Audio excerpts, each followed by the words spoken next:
On ne saurait de manière précise mettre une date de naissance, un visage, une identité réelle sur cette gangrène, véritable entrave endogène à l'épanouissement complet des millions de populations contenues à l'intérieur des États.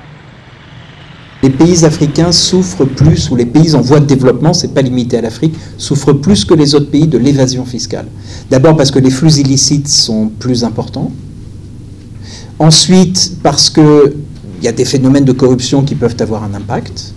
Et enfin, parce que les pays africains dépendent davantage de l'impôt sur le revenu et l'impôt sur les sociétés que sur les autres impôts par rapport aux pays développés. Vous pouvez lutter contre la corruption comme vous voulez. Si vous laissez le blanchiment, le type qui peut avoir la possibilité de recycler son argent, parce qu'ayant pris l'argent ici, il est allé construire un hôpital ou un hôtel sur lequel il va en plus continuer à s'enrichir, je dis ça ne sert à rien du tout. La corruption, puisqu'il s'agit d'elle, puise ses forces dans une multitude de causes présentes dans divers secteurs d'activité à l'instar de l'éducation, la santé, la justice, la douane et la police.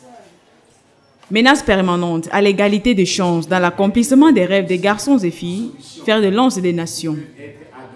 Quand je suis arrivée, je dépose mon dossier. Le monsieur qui était à la guérite, il reçoit mon dossier, il l'amène chez le doyen. Ensuite, il me dit, vous savez, au Cameroun, c'est le système. Donc ça ne peut pas changer. Donc même à soi, si vous voulez déposer les dossiers pour les charger de TD, on va vous dire, est-ce que vous avez quelqu'un, est-ce que vous avez ceci? Indicateur de la réduction notable des principes démocratiques des pays sous-développés, la corruption pratiquée à toutes les strates de la vie sociale constitue malheureusement un frein à l'éclosion d'un développement efficace de ces contrées.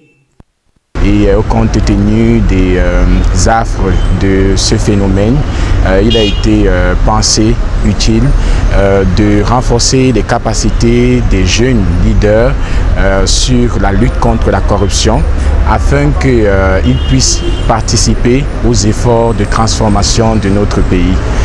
Une gangrène reconnue tant sur le plan national qu'international depuis plusieurs années, faisant du Cameroun, au cours des classements de l'organisation non gouvernementale allemande Transparency International, le leader de la corruption en 1998 et 1999. Rang qui a donné naissance à une nouvelle classe d'insurgés contre le fléau ignoble. La corruption, vraiment, aujourd'hui, c'est véritablement un sérieux problème pour nous.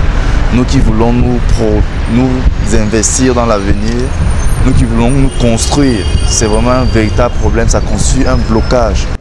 Ils sont jeunes, forts, dynamiques, munis d'une âme inamovible, l'éthique socio-économique.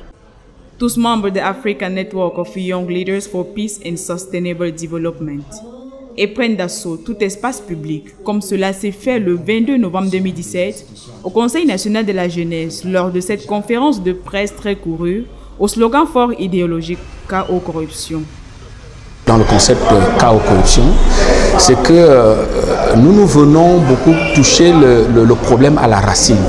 Parce que nous pensons, comme je l'ai dit tout à l'heure, c'est un problème d'esprit, c'est un problème de mentalité, et non pas un problème de pauvreté.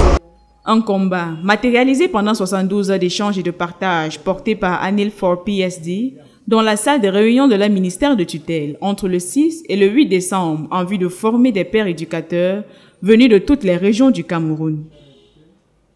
La jeunesse constitue dans notre pays la majeure partie de la population, dont il est important que les jeunes soient capacités sur la lutte contre la corruption, sur comment procéder même si on n'a pas de moyens à contribuer au développement de notre pays.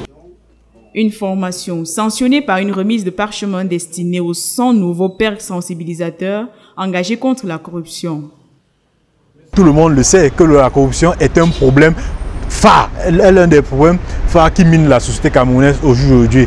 Et je pense que cette formation nous a permis, à la sortie d'ici, nous savons déjà ce que c'est que la corruption, comment entreprendre cette révolution pour lutter contre la corruption au Cameroun. Un pari noble de l'équipe de volontaires qui vient une fois encore d'illustrer cet engagement pris depuis quelques années avec les consciences.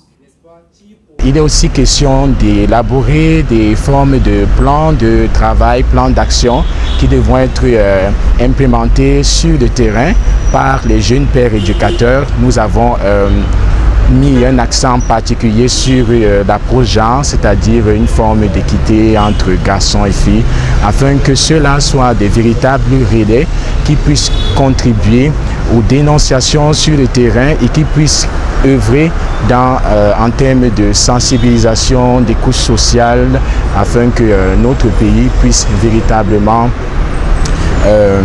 être développé.